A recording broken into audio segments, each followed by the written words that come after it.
Hi, Dan.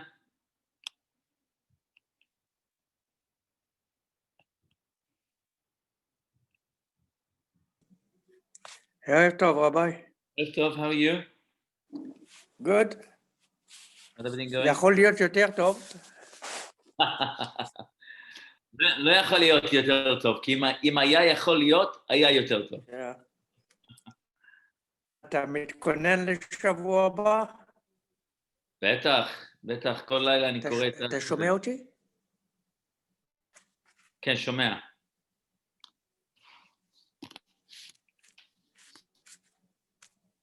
Dan, you're frozen. היי יוסי, היי גבי. יוסי, לא שמעתי שום חידושים. חידוש? יש לי כבר 2 חידושים. איפה? אני לא שמעתי עדיין, נו. מלאכים ממש. זה מה שרש"י אומר. זה עוד מעט. אוקיי, wait, you have to wait for that. Then wait. אני יודע. אני רוצה שתחדש את החידוש שלך באמצע השיעור. זה לא חידוש שלי, אמרתי לך, אבל זה אני אחדש. You'll have to hang in there, one second, you have to hang in there. Okay, what's the other one? והילדים. הילדים, נו. הילדים. חמסה בעינק, זה מה שהוא אמר לו. נגד עין הרע, חמסה. הילדים, זה הבן איש חי אומר. חמסה. כן, הבן איש חי אומר. Very nice. כן, בן איש חי אומר את זה? איפה הוא אומר את זה?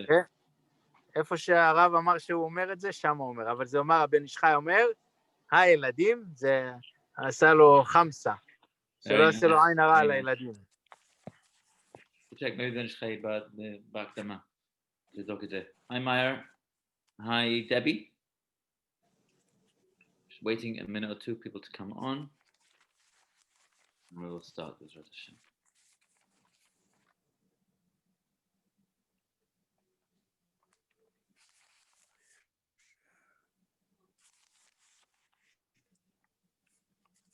כבוד הרב.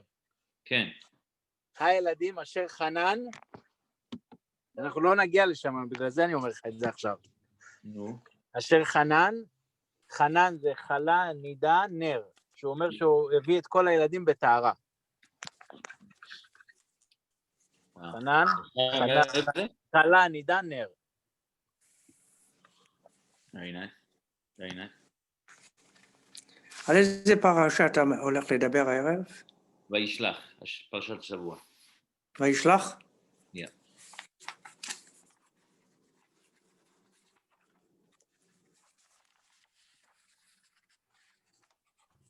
עוד חידוש?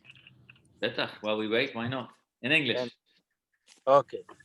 It says, וישלח מלאכים לפניו. Right? In front of him.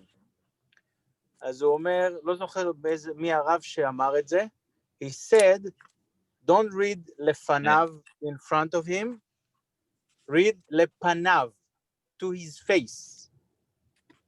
What does that mean? What does that mean? He said, on the Merkava, okay. there is the face of Yaakov, Gilgul Adam. He said, if the face is shining, he's winning because he's tahor, no problems. If the face is not very shining, it's a problem. So he said he sent the angel to check his face on the Merkava. And when they say it's shining, he was not afraid. He knew he cannot touch him. Interesting. You know, there's a very interesting one similar like that. It says, Achen. Last week's parasha. How'd it go? No, Yossi Bal Koreh. Anochi lo yadati. How'd it go? אכן יש מקום, מה שאנחנו אומרים כל שבת, יש השם במקום הנורא הזה, ואנוכי לא ידעתי, אנוכי זה אדם נשר כרוב יעקב. אכן זה אדם נשר כרוב. כן, הוא אמר שהוא לא ידע שיעקב, שהוא נמצא גם על המרכבה. That's the one. ויאמר, אכן יש אדוני במקום הזה, ואנוכי לא ידעתי. אכן זה שתבות, כרוב, נשר, and אריה. There's 4 things on the Merkava, the throne of Kadosh Baruch Hu. After the dream, it says, I knew there was on the Merkava, there was the 3 of them. Vanochi, but I didn't know that I was on there as well. Okay, we'll start. All right, So, Erev Tov, everyone. A very good evening. Hi, Shlomo. Hi, Josh. Hi, Oli. Hi, Sam. Just a reminder that on Friday, Bezrat Hashem will be continuing our breakfast discussions at 8 a.m. All welcome. We'll be having Shachrit, for those that want, together with Tfilin, 7:30 via Zoom. Although we won't have a minyan, but at least we can have an opportunity to see each other praying together. And at 8 a.m., Sur will be giving a discussion this week. Next week, please go to Meyer. And the week after will be Shlomo. And the week after will be Eyal. And the week after will be Sam. So we've got our next 5 weeks kitted out. And Gavi will be in 6 weeks' time. So if you remember, we have it all kitted out. Thank you. Okay. What are we doing? What are we doing? The breakfast discussion on Friday. We've all been volunteered to People very kindly volunteered, and I appreciate it. voluntold, as they say. Okay, we'll see if we can remember. Okay, so we are Parshat Vayishlach. We're moving swiftly on, and we've actually we're actually long past the halfway mark of Sefer Bereshit. And you know, when by the time you get to Vayishlach, you already know you're well on the way into the winter. Already nearly finished Sefer Bereshit, the book which is so full of so much and so much deepness. There's so much to discuss, so much to talk about, so much to learn from the Parashiot. We are continuing. Parshat Vayishlach is a continuation of last week's parasha. As usual, we always finish off with the last week, and then, or we begin with the last week and we continue. I'm just going to hold on to that for a minute before we'll start off with the first Rashi, and then we will go back to last week because it's connected. That being said, just a quick recap of the parasha. We don't have the opportunity to be together for Kriyat Torah because of COVID. So just a quick recap of the parasha. So Yaakov has just come home, was on his way home after a long 34 years in the house of his father-in-law, and he's had just grief after grief, and then he kind of left. Even when he left, Lavan came running after him till they made some sort of truce, and now Yaakov is moving on. But what happens next? He knows he's going to go through Edom, or the land of Seir, that is on the way to his father's house, where he was going back to. Remember, he left his father's house to, according to Yaakov, to find a shidduch. According to Rivka, just to run away from Esav. So he's returning, and he's hoping that perhaps, maybe, just maybe, Esav is kind of being pacified, and maybe he hasn't forgotten, but maybe he's chilled out after 34 years. You would think that maybe things have relaxed. So he wants to go and check it out. Vayishlach Yaakov malachim lefanav. Yaakov sends malachim, messengers, simply put, to go ahead and survey the scene. Okay, there's a whole discussion. They come back. He sends them all sorts of presents, and meanwhile, Yaakov actually prepares himself for war. Rashi says later on he splits himself into 3 parts: Doron, Tfilah, and Milchama. So he kind of got ready for a 3-pronged mission. Doron, he's going to give a present to pacify Esav. Then he's going to be Tfilah, he's going to pray for the success of the mission, and ultimately that he should be saved from Esav's wrath, and ultimately Milchama, if need be. Yaakov's got enough muscle to be able to handle Esav. If needs be, then we'll pull out our swords. But that's the last resort. In fact, the Ramban in this week's parasha actually talks about that Maaseh Avot Siman Lebanim. I think we've mentioned this more than once, that really this was, the Gemara says that in times of stress, especially times of the Romans, when the rabbis had to go on a mission or to some sort of diplomatic mission, then they would read these psukim, the parasha, Parshat Vayishlach, to be able to get a kind of a sense on how to approach the mission. First we try to pacify. If you can't, first we pray. And if that doesn't work, if all else fails, then we resort to force, but that's only the very, very last resort in times of great challenges and difficulties. I just remembered, funnily enough, that my mother, I don't know where the source of this is from, I suppose this is, goes under Al Titosh Torah Timecha. Yes, so my mother used to always, every time she used to travel, she always used to say the Motzei Shabbat before to say this parasha, Parashat Vayishlach. The first parak of Vayishlach is the segula for a person before he travels. You know, Yaakov was traveling and you want to make sure there's no troubles along the way. So many have the custom to read this parasha. So this parasha has actually got a lot of stuff to it. Okay, so we're moving on. So they have this whole discussion. Meanwhile, before they even get close to, so Yaakov prepares, he discusses with his messengers what he's going to tell him, tells him treat him with respect, my master, Adoni Esav. And it comes to the night, and he splits the camps, just in case, half a camp and half a camp, just in case it messes up, so at least he'll get half, and the other one, at least there'll be a second element where at least half the camp can be saved. There's also very famous, the Aster Chavetz Chaim before the Second World War. Chavetz Chaim passed away just before the Second World War. He's very elderly. One day, the story goes, he was crying. He started crying bitterly. He started praying, I think it was benching, same Birkat Hamazon, Rachem Adonai Eloheinu Al Yisrael Amecha. And suddenly the Chavetz Chaim started crying, weeping tears, bitter tears. And, the winds of war already were beginning. And they ask the elderly sage, Rabbi, where do we go? What's the plan? Should we leave? Should we stay? Many Jews didn't get it right straight away to think that, okay, we just leave where we are and just pack up our bags and leave Europe or leave Germany. It wasn't so straightforward. But the Chavetz Chaim told him he mentioned the Haftarah at the end of the parasha, based on this Vaya Machaneh Hanishar Lifleta, that there'll be half the people who will stay and half the camp, if you want, will be somewhere else. Where's that? And he quoted the pasuk in the Haftarah, pasuk Yud Zayin, in the Haftarah of Ovadia. Ubehar Tzion Tihyeh Peleta. That was the pasuk he quoted. Many people moved to Palestine at the time, and those that moved actually were saved. So, and then he passed away before the war began. So, anyway, so he splits the camp, and then we know the famous story that he went back for some little vessels. Rashi explains what exactly that is.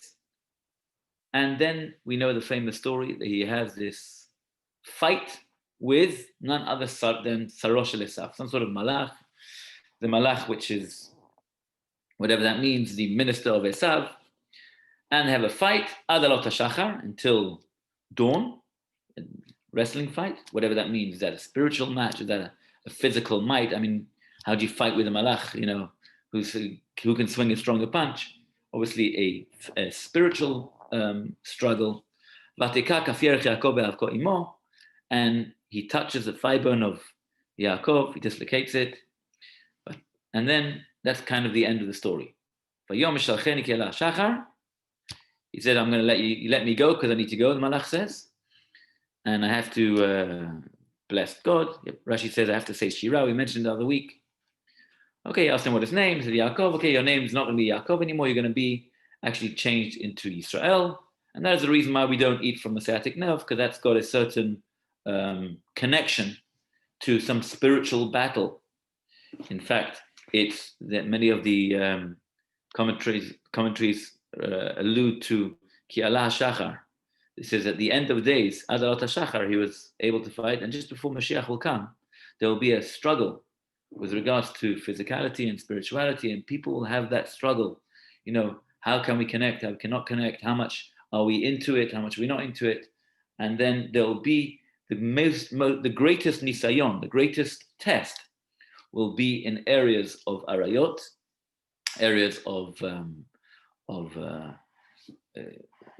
sexual matters and these sort of areas where morality will be at its lowest point, and that it will be just before Mashiach will come, and that's why he was able to touch to a certain level to the sciatic nerve, which is around that area, and that was kind of, there was an element where the Malach actually managed to get Yaakov to a certain degree, and then eventually, but ultimately Yaakov won, and Yaakov changed his name from Yaakov or he changed his name from Yaakov to Israel. Okay, eventually they meet Esav.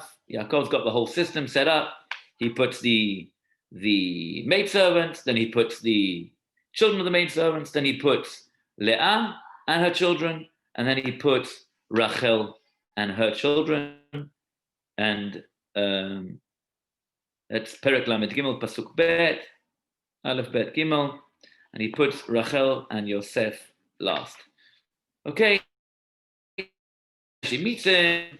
Suddenly, Esav, Vayarot, Esav Likrato, V'chabekeu, Vayipol Tzavaro, V'yishakeu, Vayivku, and suddenly they hug and they're kissing, and he's so happy to see him.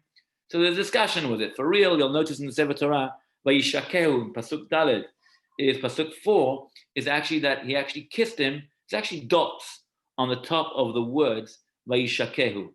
There's a discussion. Chaloket, did Esav really mean it? Did he break in the moment? Did he, after all the big, huge demonstration of support and of love and of presence of so many different animals and the Rashi says there were the precious stones and all sorts going on. So maybe eventually he broke with this whole system. He's a family, he sees young children, but perhaps I'm not going to go for it. Okay. Eventually, hey, whatever. He said, no, please, I've got little children. I don't want to do that. You go ahead, and I'll go the other way. Okay. He does that, and the end of the parasha is the next episode in Yaakov's life, and that is the story of Dinah. Dinah goes out, and she's actually raped by Shechem ben Hamor. Terrible tragedy. We spoke about it last year. We gave a whole class on this. Very, very, hard part of Yaakov's life. They tried to negotiate with the city, with the officials, with the father, and the brothers make some sort of negotiation. They do some sort of backhanded shtick, and they go and tell them to do Brit Milah. And eventually, on the third day, Vahi Bayom HaShelishi B'yotam Koavim, the hardest day of Milah we mentioned a couple of weeks ago, and they go and kill out the entire city. Who was that? Shimon and Levi go and check out the city. Yaakov is absolutely flips with them. I can't believe you have discomposed me, making me odious amongst the inhabitants of the land. They're going to kill me, they're going to attack me, I can be annihilated. Vayomru, Shimon and Levi, I believe this is an interesting point. Hakezona ya'aset achotenu, Pasuk Lamed Aleph. And they answered, should he treat our sister like a harlot? Interesting to note, Yaakov doesn't answer them back. It's like, Yaakov says, I'm so scared, you know what you did to me, you shut up so badly. And then he turns around to them, they say back to him, what do you mean? That's how you treat our sister like a zonah? And there's no end to this story. We don't hear the conversation. Did Yaakov give them some comeback? Did Yaakov agree with them? Did he change his position? Very interesting to note that Pasuk stops there and then he moves on. I mentioned last year that the Pasuk actually carries on later in Parashat Vayechi. If you look at Parashat Vayechi, actually when Yaakov goes and blesses Shimon and Levi, that's when he lets it out on them. He decided at the time, quiet. Sometimes our children do things, and sometimes the best thing we can do is just to keep quiet. But Yaakov, at the end of his life, knew he had to rebuke them and told them, you should know your zealousy was misplaced. The best place to do that is on the deathbed. Why? Because in the deathbed, there's nobody doubting that you don't mean for the good of the child. It's not just like you're trying to get off the chest just before your journey comes to an end. It's not that. It's once a person's got surrounded by his children and is going to pass away, you know you're giving brachot now. In this bracha, there was a veiled kind of musar. There was a certain level of, okay, you should know. You went a little bit wild out there. Shimon ve'Levi achim. This is Parashat Vayechi, Perek Memtet. That's Perek 49, Pasuk Hey, Pasuk 5. Shimon ve'Levi achim klei chamas mechorotehem. You two are brothers. Stolen tools are their weapons. Besodam al tavo nafshi. Bikhalam al techad kevodi. Ki be'apam hargu ish ubirtonam ikrushor. Rashi says that refers to both this story of this week's parasha, where they killed out the whole city, and with regards to Yosef, they were the main instigators of the story of Yosef. See, Shimon and Levi were actually very passionate people and were leaders, in a sense. Very interesting to note, Arur Apam, cursed is their might, their rage. Ki az levratam kashata, achalakem bi'Yaakov afitem b'Yisrael. I will divide them in Jacob and I will disperse them in Israel. See, an interesting point. Rashi actually says, over there, he separated them. He said, and Rashi says, En lecha aniyim besofrim umlamedei tinokot, ele mishimon ve'Levi. You know, if you want to know who's going to be the teachers of the Jewish people, Shimon ve'Levi. What? The guys with the swords, the guys who can't control themselves? The answer is passion is what's needed to be an educator. Yes, the passion was misplaced. So he made sure they go around and make sure that passion is now going to be contained. But channel your passion in the right places. That's going to be the appropriate level of giving over to the next generation, is channel passion for the right reasons. Okay, and that's pretty much the end of the parasha. A veiled reference to Vatamot Devorah, Pasuk, going back to our parasha Vayishlach, Perek Lamed Hey, Pasuk Chet, chapter 35, Pasuk 8, Vatamot Devorah Meneket Rivka.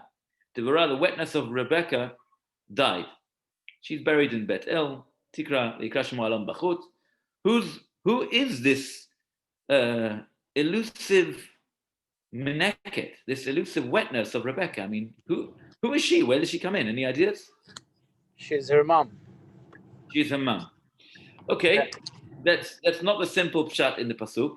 First of all, it's just very interesting to note that there's nowhere in the pasuk who we know who the mother of Rivka is. We know who her father was. Who was her father? Betuel. Betuel. Who was her brother? Betuel. Lavan. Lavan.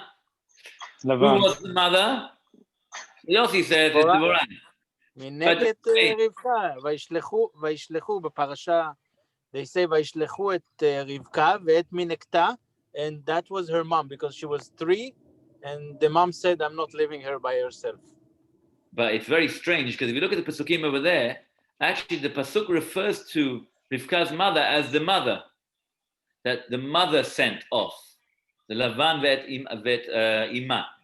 So why suddenly she gets a changed name? You know, she's going up in the world. She's now the Meneket. She's now the wetness. What's going on? It's a bit strange that we don't refer to the mother by name. We don't know who she is. And suddenly we sprout out this concept of Meneket Rivka, that she suddenly comes in. I mean, who is she? Where does she come in? The Ramban and others actually bring that it's a reference to Rivka's demise. She passed away. And Rivka passed away at this point, and the Torah actually didn't want to actually speak it out explicitly. It was kind of a bit of a cover-up, because don't forget who was Rivka's son. Well, guess what? She had 2. She had twins. One was Yaakov, but the other one was Esav. And, you know, in as much as Yaakov was a big tzaddik, but Esav was equally a big rasha. And, you know, he was the real murderous brute, if you want.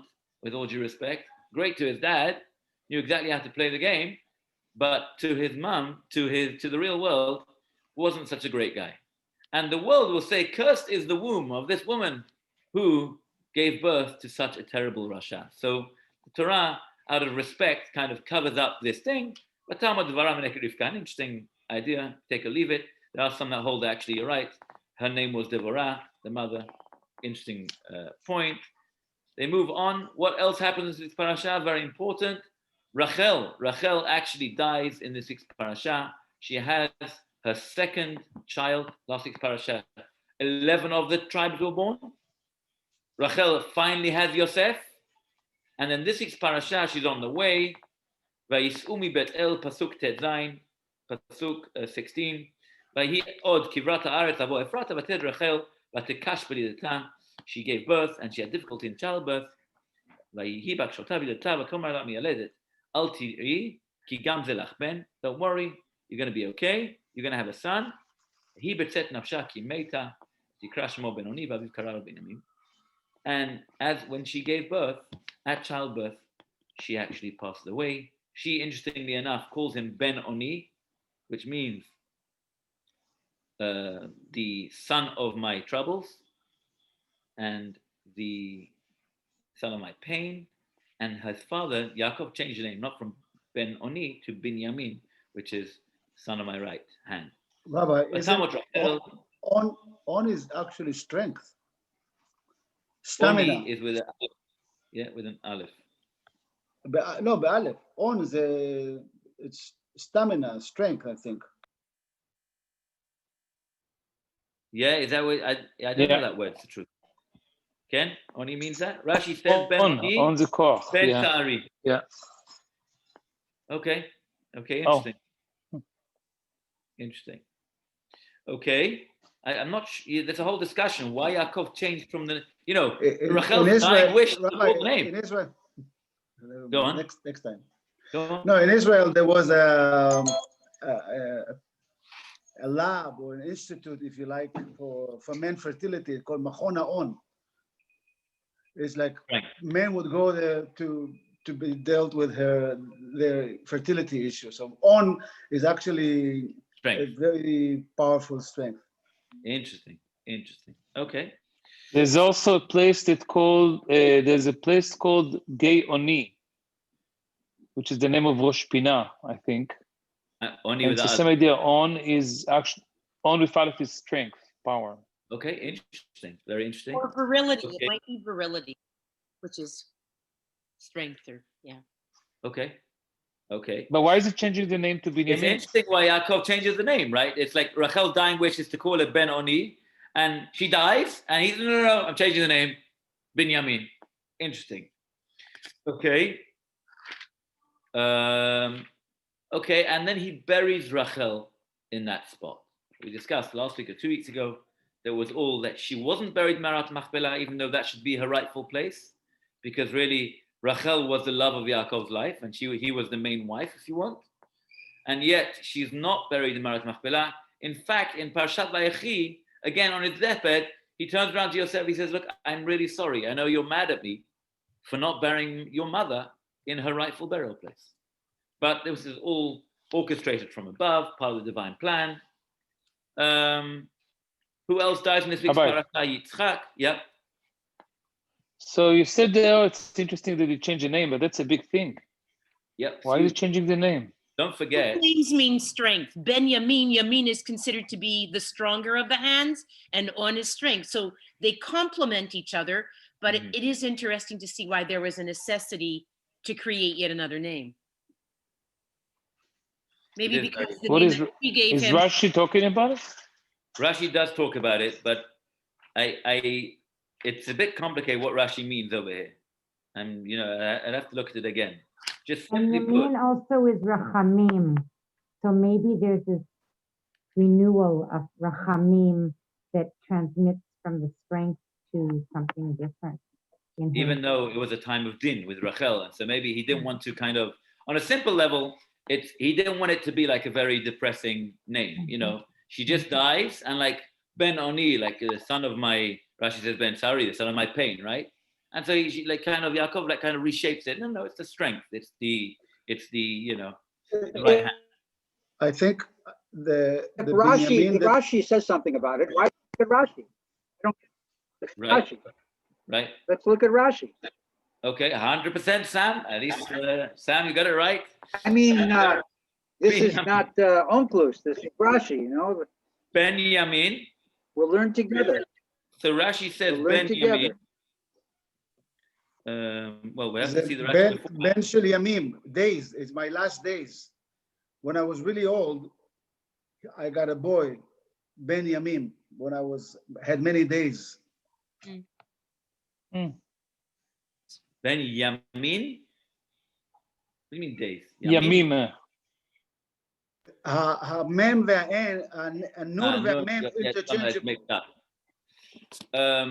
I hear, very interesting. Let's read the Rashi very quickly. רש"י כותב, נולד לעת זקנתו, זה כתוב. Let's read the Rashi again. Ben Oni, Ben Tari, the son of my pain. Binyamin, says Rashi, Nira be'enai, appears in my eyes. That he was named Binyamin Fishu Levado because he alone of all the sons of Jacob, Nolad Be'eretz Canaan, was born in the land of Canaan. Shehi Benegev, which is in the south. Shadam ba Meram Naraim, when a person comes from Meram Naraim, Kmosh Ne'emar, Benegev Be'eretz Canaan, Haloch V'neso HaNegba, in the south, in the land of Canaan. So Benjamin actually means, next Rashi, Benjamin, son of the south.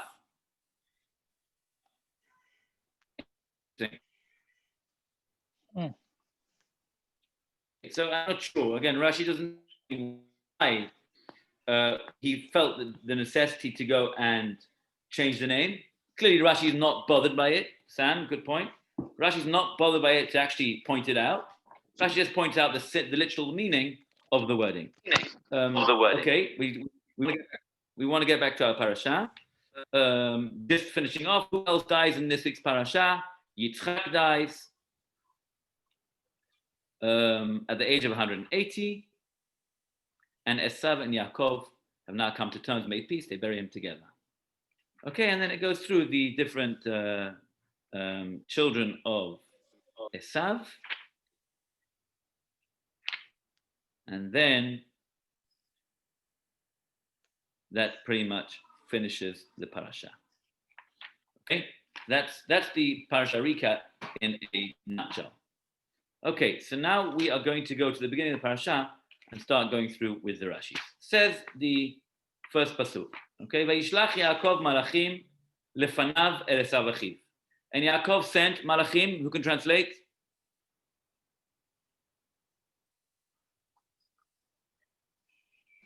Messengers. Okay. Is a pasuk. First pasuk in the parasha. Perek Lamed Bet, pasuk Dalet. Perek chapter 32, pasuk 4. Vayishlach Yaakov, right at the beginning of the parasha. Vayishlach Yaakov malachim lefanav. We just recapped, and now we're going to the beginning. Yaakov sends messengers lefanav, before him, el Esav achiv, to Esav his brother, Arza Seir, in the land of Seir, Sde Edom, the field of Edom. Okay? So, first of all, Rashi wants to deal with Vayishlach Yaakov malachim. Malachim. Is malachim the normal way you say messages in Hebrew, Shlomo? How do you say messages in Hebrew? Shaliach. Shlichim. Shlichim. Vayishlach Yaakov, shlichim lefanav Esav achiv. Okay, Yaakov wants to figure out who is this, where's Esav holding? All right, I just want to know where he's up to. Is he still angry with me? Is he going to kill me? And we know what's happening in a minute. He's coming with 400 generals, a whole troop of soldiers to kill me. Vayishlach Yaakov malachim lefanav. It should say Vayishlach Yaakov shalichim. Shlichim. Why did it say malachim? Strange word. Strange usage of the word in this pasuk. Who deals with this? Rashi. Says Rashi. Ellen, you want to say something? How are the three messengers or the three visitors of Avraham referred to? Are they referred to as malachim? How are they referred to? Ken. No. Malachim. No, they weren't. They were malachim, but they were referred to as Avraham. Again, we had a discussion where they referred to as anashim. anashim. Right. Anashim. We look at the pasuk in Shlosha Anashim Nitzavim Alav. Okay. So there's something strange about this usage of the word malachim. Says Rashi, Vayishlach Yaakov malachim, Rashi quotes, and Jacob sent angels, malachim mamash. Literally, angels. When we talk about malachim, we're talking about angels, right? So the obvious question is, what pushed Rashi? What's bothering Rashi? And like I said when I pointed out, what's bothering Rashi? That Rashi actually had to say that Vayishlach Yaakov Malachim means Malachim Mamash. I mean, what's wrong with sending regular messages? He needs a very simplistic instructions. He's going to tell them, go ahead, figure out what's going on, call them Adoni, call him my master. You go and split one after another. You know, you separate between you, as we'll see in the Pesukim. You go slowly, and make differences between them. You know, you get one present and then stop. Then you get another present and then stop. And you get another present. Each one's coming, saying, my master, and bowing down. It's like a whole, scene. And then he says, I want to know where he's holding. Tell me how he receives you. Why the sudden use of literal malachim? Now, we know Yaakov encounters malachim because we know Yaakov's interaction with malachim was very commonplace, right? And I'll give you the proof. What's last week's parasha? Let's go back to the last psukim of the end of last week's parasha. Yaakov halach ledarko, pasuk bet, perek lamed bet, pasuk bet. So pasuk aleph, vayishkem Lavan b'boker, Lavan gets up in the morning, vayinashek Lavanav v'ibnotav, vayivarech ethem, vayelech vayashor Lavan imkomo. So Lavan gets up in the morning, he kisses his sons and daughters, and his grandchildren essentially. He gives them a blessing, and he goes back. He goes back to his house. Interesting, the Rashbam in last week's parasha, this forum actually, that points out that from here we see the importance of the blessing of a father and a mother. The blessing which a parent can give their child, which we have the custom to bless our children on Leil Shabbat, that has got such power that Torah found the need to actually point out that Lavan was actually blessed his children, and the Torah even found the need to stress this out when Lavan was such a Rasha. I mean, who cares about the blessing of a Rasha? But says this Forno, we see from here that even the blessing of a Rasha, because it's coming out of love, that blessing has strength. So that just tells you the power of a blessing from when it comes out of love. V'Yaakov halach ledarko, v'yifku pasuk bet, and Yaakov goes on his way. V'yifku bo malachei Elohim. Jacob went on his way, and who encountered him? Malachei Elohim. Okay, it says, does anybody think this is messengers? No, this is clearly malachim, right? This is the real deal. Vayom Yaakov kasher ra'am, and Yaakov said when he saw them, Machane Elohim zeh. Gosh, this is the real deal. This is a godly camp. Vayikra Shem makom hahu Machanaim. So he called the name of that place Machanaim. Seemingly, the pasuk itself doesn't make any sense. He met a bunch of angels, literally. So he called the place Machanaim, which is the plural for a camp. The base. Anybody understand the basic reading of the pasuk? Yeah. Machanaim mean two camps. Two camps. We just said he saw one. Not just plural, just simply two. No, but it's כמו יומיים, שבועיים, גרביים. Again, more than one. Yeah. Two. Machanaim. Right. It was also the capital city of Israel. Machanaim? Machanaim? Mm-hmm. Yeah, the 10 tribes. זה ליד ראש פינה. No. Machanaim was the capital city of the kingdom of Israel when they split. Right. Okay, זה בצפון. Okay. Yudan Israel. Interesting. But can you basically understand the pasuk? Okay, so let's go to Rashi, because he's probably the best guy you can deal with this thing. ויפגעו בו מלאכי אלוהים, says Rashi, מלאכים של ארץ ישראל באו לקראתו לעבוד על הארץ. So first of all, the angels of Eretz Israel, he's going into Eretz Israel now, are coming towards him to be able to escort him to the land, essentially to cover for him, the insurance policy, right? He's going to be escorted by heavenly God. Machanaim, says Rashi, shtei machanot. Where does this come in? Two camps. Which two camps? Esav and Yaakov. Huh? Esav and Yaakov. No, that's not. He hasn't met Esav yet. So that's miles away. In fact, Yaakov can't even see him. And this week's parasha, Vayishlach Yaakov Malachim, he wants to see what's going on. But right now, Esav's not even in the vicinity. Shtei machanot chutz la'aretz, says Rashi, there are two camps. the angels of outside the land of Israel, Shebao imo ad kan, they were coming up to this point, Shel Eretz Yisrael, Shebao likrato. And the angels are coming out from Eretz Yisrael to escort him now to Eretz Yisrael. The Kedusha of Eretz Yisrael, the sanctity of Eretz Yisrael, the whole different level to the sanctity of Chutz La'aretz. And therefore, now we're doing the changing of the guards, literally. So now we're at a cross of the point where the Malachim from Eretz Yisrael are coming towards him, and Malachim of Chutz La'aretz and diaspora are still with him. Vayikra Shem Hamakom Hahu Machanaim. When he sees the two camps coming together, and now there's a changing of the guards, okay, now we're moving on to the next level. Let's turn over the page. Vayishlach Yaakov Malachim Lefanav. Yaakov is now wants to figure out where's Esav at. So let me ask you a question. Does it make sense to say, if the last pasuk was talking about how he's being escorted by the heavenly guard, so who's he going to go and deal with Esav? Guess what?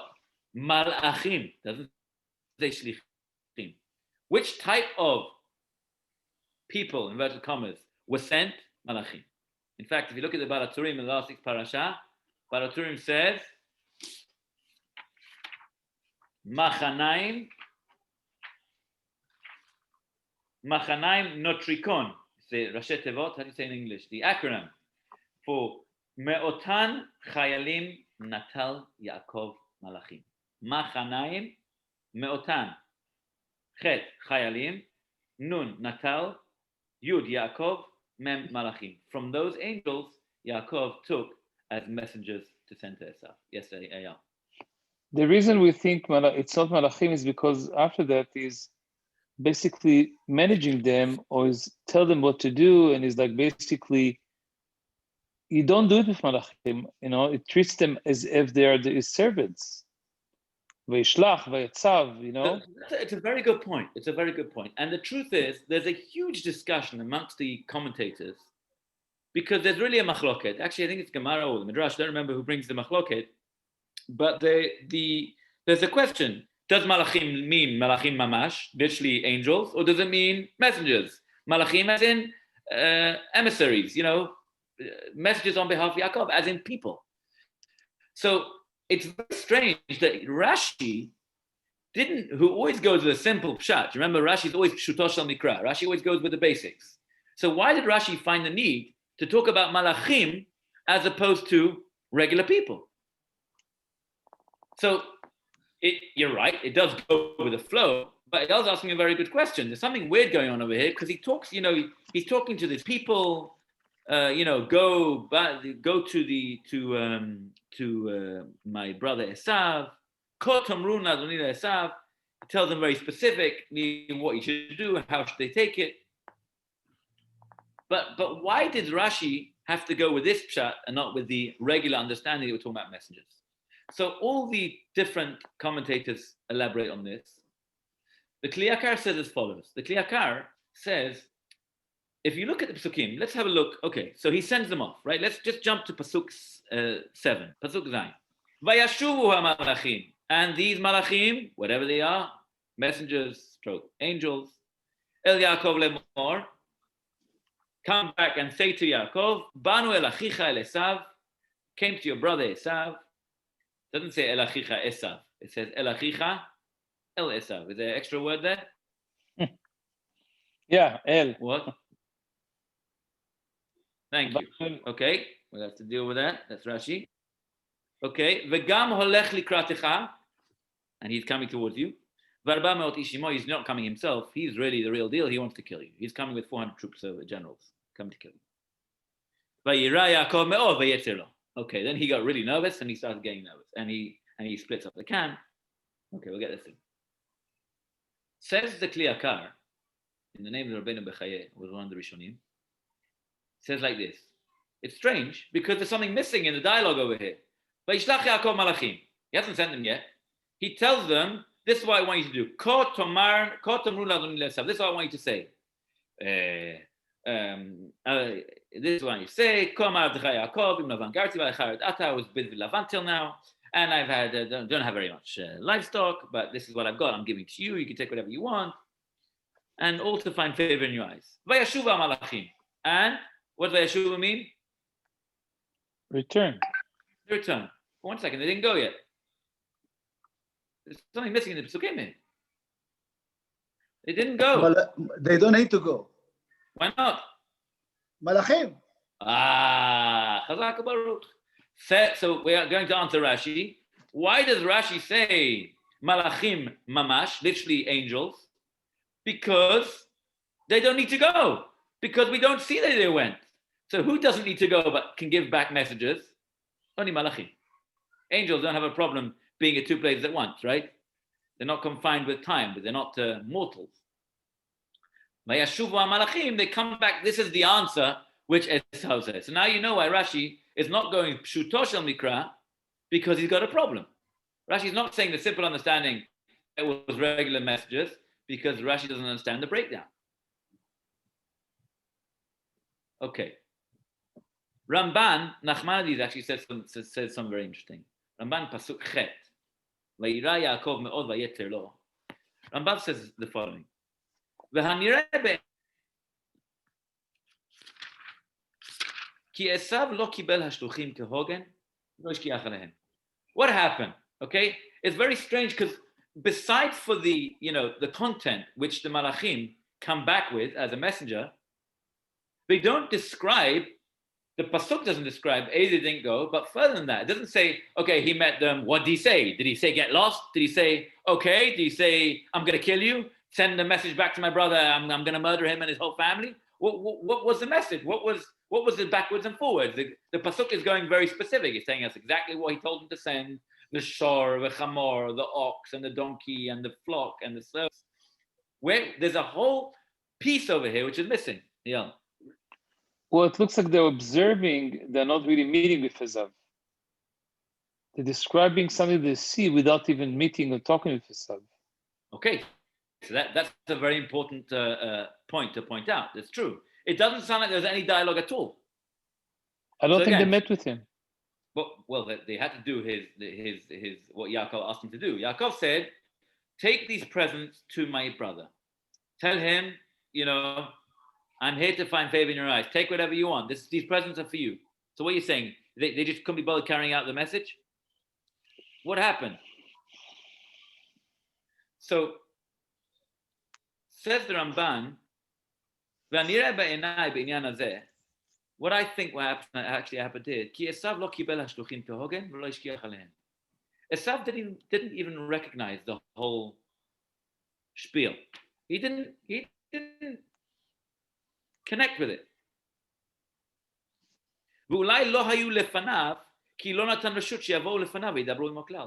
Perhaps he didn't get to them. These messages didn't get to him because he didn't allow them. He heard Yaakov, his brother, sending messages. I'm not interested. I'm on my way to kill the guy. I don't want no talk. So there was none of this dialogue. Vayashuva Malachim, the messages come back and they say, listen, Yaakov, get ready because this guy's, he means it. That's the next pasuk. Yaakov now is really frightened. Now he's really distressed because at first he thought he'll be able to pacify him somewhat. There could be some sort of conversation. Now he realizes he's not even prepared to accept. After 34 years, he's not prepared to accept Yaakov's presence even. Okay, this guy's really mad. Oh no, let's take up what we need to do and get ready and work appropriately. Yes. So Rabbi, why is Yaakov mentioned just one shor, one chamor? Did he insult Esav maybe? Like it sounds like he started to play small and then he goes, much bigger. Very good question. Very good question. Rashi deals with this question. Okay, so let's go through the Rashis. Okay, so one at a time. Let's go through the Psukim and we'll do Rashi one by one. Vayetzav otam lemor pasuk hey. He tells the Malachim. So, sorry, just get back to the last point. So he's, Esav's, really crazy right now, and we don't know how to deal with it. So Yaakov needs to send the heavenly guard. There's nobody else who's interested in going to Esav. Esav's got this reputation of a real, mighty guy. So the only people who are prepared to go are not people, are Malachim. So Yaakov sends, Ishlach Yaakov Malachim. Okay, you know what? Here we go. Malachim, do your job. Come back and report back to me. Okay. So he instructs them saying as follows. Ko tomru la'adoni Esav. So you should say to my servant Esav, and he's prepping them the exact lingo he wants them to use. My master. Ko amar avdecha Yaakov. So said your servant Yaakov. Im Lavan garti. I lived with Lavan. Va'echer ad ata. And I've lingered until now. Simple understanding. I've lived with Lavan till now, and I couldn't come to you. So, we're like, it's been a while, but you should just know why it's been a while, because I was busy with Lavan. Our father kind of sent me on a mission. I got carried away over there. It complicated the story. Can't tell you in a short message. But, when we meet, we'll chat. Yaakov is the master of manipulation. Yeah. And don't forget, Yaakov is the one who we know as Ish Emet, right? So we have to, again, that's a class on its own.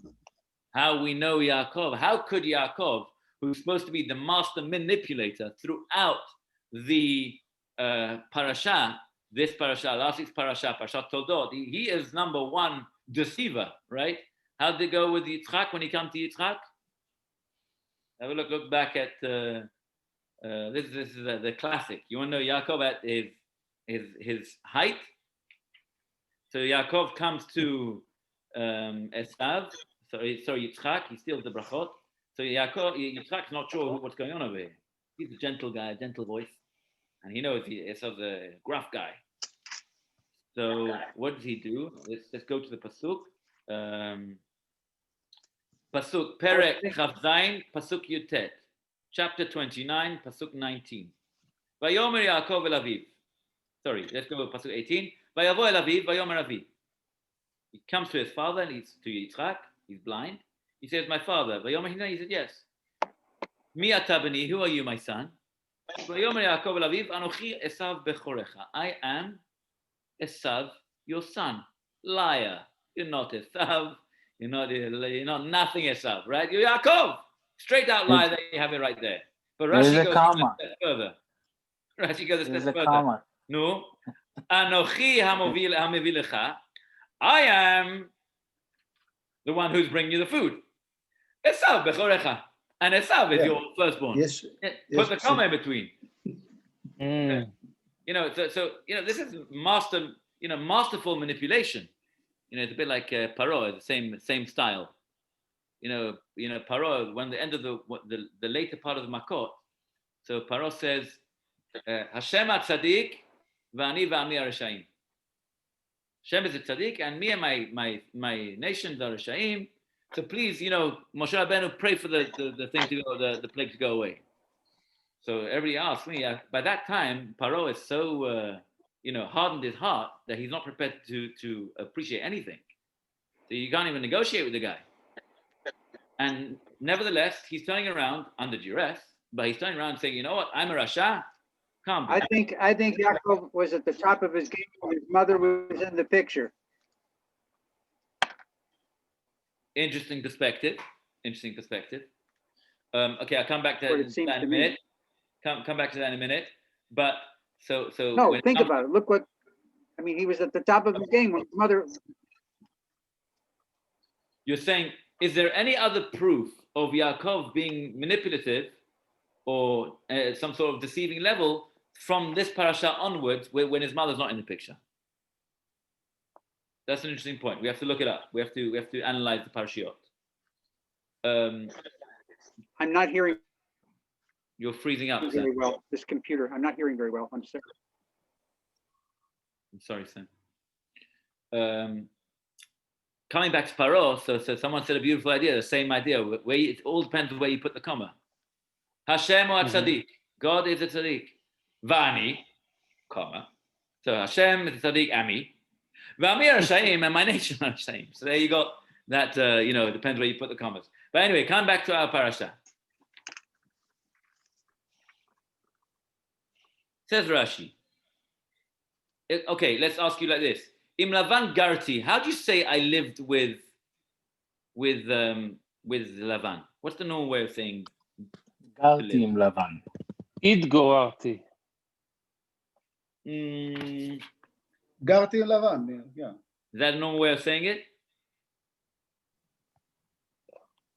Did he live in Lavan's house? No. No, he just had problems after problems. He was a visitor. He was a slave. He worked there. He was never welcomed like a son-in-law.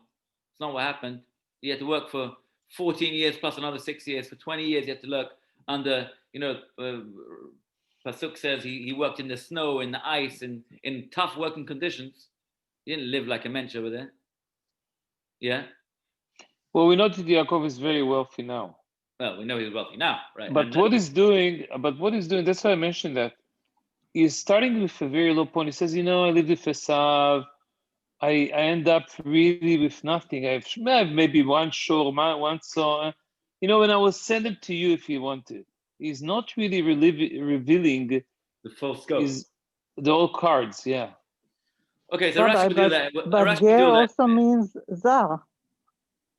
Sorry? Ger also means zar, strange, like a stranger. Okay, so we'll see in a minute. That's Rashi. Is Rashi's going to say. So he could have said really, Im Lavan. How do you say it? Echarti. I lived with. How do you say as a visitor? Hitarachti. Hitarachti. I with Lavan. I stayed. I stayed with. What do you mean Lavan Garti? Lived nothing. Says Rashi. Lo naseti sar v'chashuv. I don't know, in English you say, Garti, I have sojourned.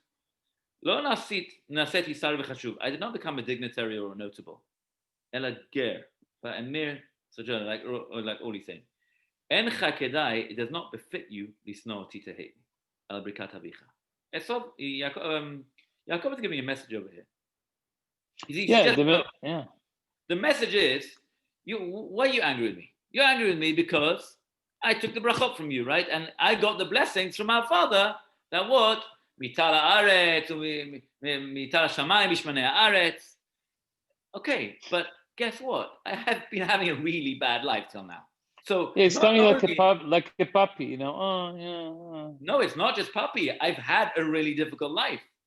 I didn't live a luxurious life. Im Lavan Garti, I lived like a ger, like a person who doesn't have any like when you say a ger, it's like a person, power, just a visitor. Restless. Ger is no. It's a ger. No, ger is mishon ger, but restless. Zar. Ger is the same idea, right? Someone who like a stranger. A temporary resident. Thank you. A stranger. He's on a visa, right? He's on a visa. I had no special work permit. Work permit, exactly. It's a work permit, which he had to pay for as well. Yeah. says Rashi, "Encha kedai lisno oti al brikat avicha sheberchani heve gvir la'achecha she'lo yitkayim bi." Don't start getting, all happy, clappy with me and being all, my brother got the brachot, so I'm going to kill him. I had nothing. Look. Here's the proof in the pudding. I was living like a loser. Davar acher, Rashi says another perush. Rashi says another explanation. Rashi doesn't often do this. Rashi says something very strange. Garti, begematria tariag. Garti, the word Garti, has the same gematria, the same numerical value as tariag. How much is tariag? 613. Chazak Baruch. Tariag mitzvot. 613. Says Yaakov to Esav through the messenger, Im Lavan harasha garti, Lomar, Im Lavan harasha garti, I lived with Lavan harasha, with Tariag mitzvot shamarti, and I kept 613 commandments, v'lo lamadti ma'asav, and I didn't understand or I didn't learn from his bad ways. And let me ask you something. Beautiful perush, Tariag, garti, wow. So beautiful. Great message to give to Esav. The guy's coming to kill you. You know what? Well, you should just know I kept all mitzvot I had. You should know I really didn't get influenced by bad Lavan. What does it got to do with anything? Why is this part of the message at all? And if it's part of the message, what's it got to do with Esav? Yeah. It does have to do with Esav. Go on. Because basically telling Esav that he is the is accomplishing the blessing and is keeping all the mitzvot. Esav didn't do it. Esav is already going to a different way. So Yaakov is basically the one that continues the tradition or continues the line of, what exactly Yitzchak told him to do. Okay, so it's like saying, Okay, very nice, very nice. But I'll tell you the problem with that. The problem with that is, if you look at the two Pirushim of Rashi, they seem to be directly contradicting each other. The first explanation of Rashi is, don't worry about the brachot because nothing's happening. The second Pirush of Rashi is, you should just know I'm keeping the Torah, and the part of the brachot was, Hakol kol Yaakov v'ayidai midei Esav, and as much as that Yaakov is keeping the Torah, Esav will always be the underdog. The second we stop keeping the Torah, then there's always anti-Semitism, right? That was the structure of the brachot. So what are you trying to tell Esav? Either you're telling him the brachot didn't work, but then don't say, yeah, but I'm keeping the Torah, so it's really happening over here. It's a direct contradiction. So we have Tariag. So first, he could say that the Tariag Otiyot is Garti. Yeah, no, why does it say Gematria? So I heard today, it's like symbolizing like modesty, like you hiding it in a way. You don't say like it's the. Okay, so fine. He wants to be modest, but why did he find the need to tell Esav such a thing? I can't tell you. So we know we have Tariag mitzvot, and they're according to Ramach Evarim and Shasagidim. So every part of our body every mitzvah is protecting our part of our body. So he said, I kept all the Tariag mitzvot. My whole body is completely protected. You cannot hurt my body. So, and very if nice. I may add, yes, about sure. Mamash, may I add? For sure. So they say Malachim Mamash, right? So there's few meaning for that. First is Mamash is the numeric numbers of angels that he sent. Mem, Mem, Shin. Which is how So much? 380. 380. Why? Because Yaakov is 1. His wives are 4. That's 5. 11 kids plus 5 shepherds that he had. That's 21. 21 plus 380 is 401. Esav is coming with 400 people plus Esav, it's 1. So 401. So he wants to show him that he has the same number of people. So he's like protected. Very interesting. So Mamash have also to go with Malachim, because otherwise how do you know that Esav was coming with 400 men? So you're saying it was all And the other one is the 3 names of the Malachim that he sent individually. Michael, Mem, I think Magdiel, and something with Shin. I forgot the name, but it's 3 names of the Malachim that he sent. Interesting, very interesting. So Mem, Mem, Shin. Very nice. So Malachim Amash, which type of Malachim? Those 3. Very interesting. Yeah. Okay, Chazak Baruch. So just to I'm more interested to know, where is Yossi getting this stuff? Where's the secrets coming from? I told the rabbi exactly where it's coming from. But this is from the Zohar. You have to say, Kol ha'omer davar b'shem omro mevi geula l'olam. You have to say it in the name of the person, no? So it's Arav Benayahu Shmueli from Yeshivat Nahar Shalom. It's the Yeshivat HaMkubalim of Zohar in Yerushalayim. Every year Yossi has a different rabbi who listens to. We moved on. I'm still listening to Rabbi Meir Eliyahu. I'm still listening to Meir Eliyahu, the Rav Meir Eliyahu, but I also moved now to the Zohar. That's the next level. Okay, Yossi, I'm waiting for next year to see which, either Rabbi, either Zuta, you have to go up. Okay, so but beautiful Perushim. I just want to wrap up because we're already 4 minutes over time. So back to you, Eyal. What you said, the Kli Yakar says exactly very similar to what you said. But he said, how does it work, the contradiction? So there's not contradiction between the 2 explanations of Rashi. The first explanation of Rashi is, you should just know that the brachot are not happening. The next explanation of Rashi is, I'm keeping all the Torah. What's he coming to say? He says like this.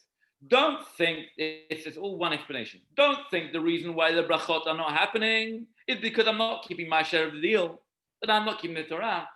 Im lavan garti v'tariag mitzvot shamarti. You should just know I kept the Torah, and because I kept the Torah, I should really get the brachot. Yet I haven't got the brachot because ger v'toshav anochi. I'm im lavan garti. I was not like a great treated like a great minister, rather as a visitor. So it's all really one perush. Just finish off very quickly. Im lavan garti v'tariag mitzvot shamarti. What is that? That's they all explain. Im lavan garti. How was he managed to not be influenced by Lavan?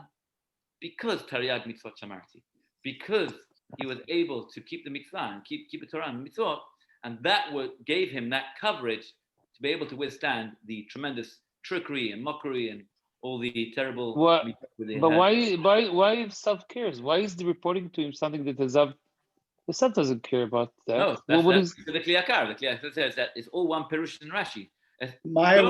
Don't come and kill me. And I'm telling you now the brachot didn't work. You're going to tell me the brachot, maybe the brachot didn't work, you're not keeping the Torah? I'm keeping the Torah, so really the brachot should work. But it's still not working, so don't come kill me. There's nothing to it.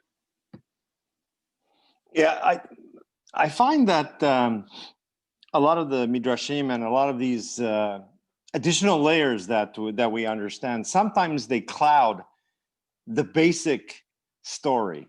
And we understand it in a total different way. And that's okay too. And I think there's purpose for that. But, Rabbi Sachs talks about this a little bit. And I think it makes so much, it's so reasonable to me. He basically says that Yaakov got the wrong blessing. That wasn't supposed to be his blessing.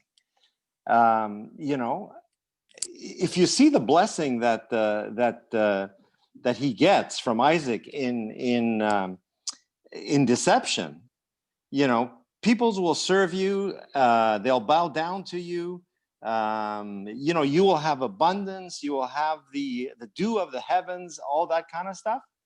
That wasn't supposed to be his blessing. The true blessing is when he ran away and he left, then his father blesses him with his true blessing, which was supposed to be his blessing. And it says, more in line with, where is it? When he actually leaves, he talks about the more, you're going to have descendants, you're going to have the birthright, that was his true blessing. So what happens here, he struggles with the angel because he's actually struggling with the whole concept of who is he? Am I Esav or am I Jacob? Who am I? So he struggles with this. And finally, at the end, he realizes I'm not Esav. So he goes to Esav and he says, look, you're the one who, he bows down to him exactly like the blessing. So he gives the blessing back to him. He says, this is not my blessing, this is your blessing. He and all of his whole family bow down to Esav, exactly like the blessing says that he will do that, to say to Esav, this is you, not me. And at the end, I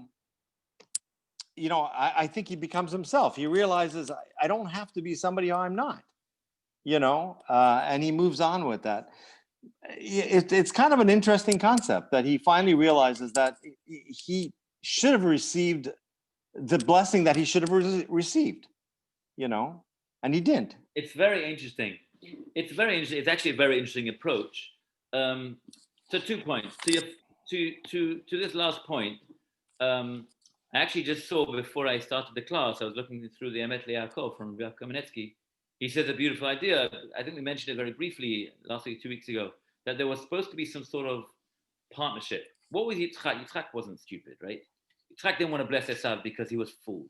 Yitzchak knew exactly who Esav was. He knew exactly who Yaakov was. Just because he was blind, he knew exactly what's going on. He didn't didn't have him around his finger. Rather, there was an approach over here. Yitzchak wanted to make Esav the managing director, and Yaakov will be the rabbi. You have the partnership where you have the businessman, the rabbi, Yisachar Zvulun. Esav will take care of the materialistic level, and Yaakov will take care of the spiritual level. Everyone has his unit. Yaakov comes along and messes up the whole thing where he takes the brachot, He takes the bracha a bit like what you're saying. So Yaakov, if you want, doesn't know how to deal with that. But I saw this twist over here. Why did he need Malachim in the 6th parasha? Because Yaakov's coming to give back the blessings to Esav. He says, listen, I'm not interested in this. I'm very happy to do the system the way Yitzchak, our father, wanted to do it. But here's the catch. The catch is Rivka didn't appreciate this level because she knows Esav, and she knows Esav is not prepared to go and support his brother who's going to sit in Torah all day, and he's just going to keep all to himself. So what happens now? So that's why she told him to take the brachot. Now Yaakov comes back, and he wants to just give the blessings back because it's just causing too much hassle. He wants to know, is Esav ready after all these years to be able to enter this new partnership? Where, okay, I'll give you the brachot, and we'll enter this partnership of Yisachar Zvulun, where he's doing the spiritual side, he's doing the physical side, and we're all happy clappy. Who's going to determine whether Esav's ready or not? Not a person. Only a malach can delve deep into the heart of Esav to know exactly what level he's holding. And that's why Vayishlach Yaakov Malachim is specifically Malachim to be able to see, can we go back to the system which it was originally supposed to be at? He's not doing it. I'm not interested. I'm coming to kill you. I'm getting rid of you. I'm keeping it all to myself. Okay, then Yaakov, renegotiated the plans. But that's just one approach I saw it before the class. A bit like what you said. But that's one point. The other point of the cloudiness which you get carried away through the stories. The truth is, it deserves its own class in its own right. It's late now, so maybe we shouldn't go into it now. But essentially, there's a lot of it's an approach on how you look at the Torah. We mentioned this more than once. You can't approach the Bible, especially the Bereshit, as a history book. There's so many parts of the book which we don't have, right? Mm-hmm. But one thing we definitely can't do is people often have a certain perception. You learn in kindergarten that Yaakov looked like this and Esav looked like this, and it was very simple. He took the brachot and boom, we're good to go. But we've got to grow up in our perception of how we now view the next level of who Yitzchak was. Yitzchak wasn't just some guy who could just be taken on a ride. It's true, but sometimes the whole midrash changes the whole understanding. Like, look how we describe Esav. The Torah itself doesn't say anything like that. That doesn't describe Esav anyway like that, right? This is all the layers that we learn above that, the midrash. I mean, if you look at the whole episode when he loses his blessing and how he's so distraught with Isaac, he cries out in bitterness. I mean, that's not a man who is cruel and is such an evil person. That's a person with feeling, But you're 100% right. But again, we cannot look at the Torah. There was this whole movement in Israel a while back. I think I mentioned this once. Do you look at the Tanakh, Begova Einaim? Rishonim kemalachim or Rishonim kibnei Adam. That's, I think, was the title of the context. Do you look at the Tanakh, David HaMelech, he goes up into the rooftop, he sees Bathsheba, he has a certain yetzara, lust for her, so he figures out some devious plan, and he eventually gets her husband killed, and he goes and marries her. Great. This is David HaMelech. Do you have any idea who David HaMelech was? We learned in the daf a couple of weeks ago. David HaMelech, Shlomo HaMelech wants to open up the Beit HaMikdash, and the doors are not opening. And then he says, honor the sake of my father David. And then the doors open the Beit HaMikdash. Shlomo HaMelech couldn't open it. It was only in the merit of David HaMelech. And that's when all the people that were talking, say, yeah, David HaMelech, he's got problems with Bathsheba, he had some issues, and he had some yetzara. And then all of their faces went white because God proved that David HaMelech actually hadn't sinned. But to our simple eyes, that's what the Gemara says. Somebody who says David HaMelech sinned to make a mistake. Look at the Psukim. But David HaMelech is worried about it the whole time. So when you look at it like that, you have to make sure that we never look at it on just a superficial level. Yes, there were people. Yes, there were people that can that have emotions. Yes, there are people. I mentioned this. I'm not sure if I mentioned it here or in the Gemara shiur. I've never had a problem. The kids come home from school, And Shifra says, you know what, Miri told me something not nice. I'm going to sell her. I'm selling her today. I'm selling her on eBay. You know, we don't have these problems. Yet the brothers, who are the Shiftei Ka, the Shvatim, they're going to sell their brother, Yosef. They check him to a place of snakes and scorpions. There's something strange going on over here. The dynamics are not simplistic. So when we talk about Midrashim, it's because Chachamim are trying to extrapolate the deeper meaning behind the meaning, the Pesukim. We cannot look at it on a superficial level. We can't lose the story, but the story is to magnify certain elements for us to learn from practically. I agree. I agree with that 100%. On the other hand, I think sometimes we take away the humanity of our patriarchs and matriarchs. They were also people who made mistakes. They chose one child over another in mistakes, which caused a lot of problems. They had problems. They had mistakes. And I think there's a lot to learn from that as well. I don't think we have to, protect them by saying. How else can we learn? Well, exactly. Their flawed nature is the bridge. I agree with you, Meyer. I think their flawed nature. I mean, obviously they're not normal like us, but their flawed nature is the bridge for us to understand, to get lessons from it.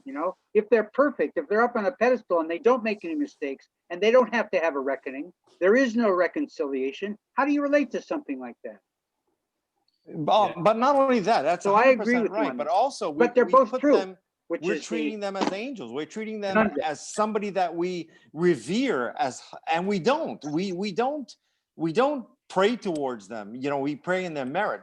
They are, after all, just human, and they had human mistakes, and they had, things that we could learn from. How do we improve? What did they do that was wrong?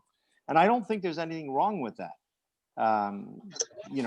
It's a very interesting. But we can revere them. We can revere them beings.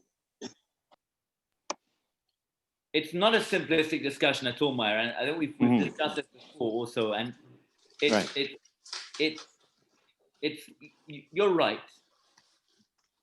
But what we have to make sure is when we see the context, we have to know how to evaluate the context. That means certain times Chachamim point out, that means Chazal from Torah Sheba'al Peh, that means the oral law, to teach us where the issues were. Not every issue which we see was an issue.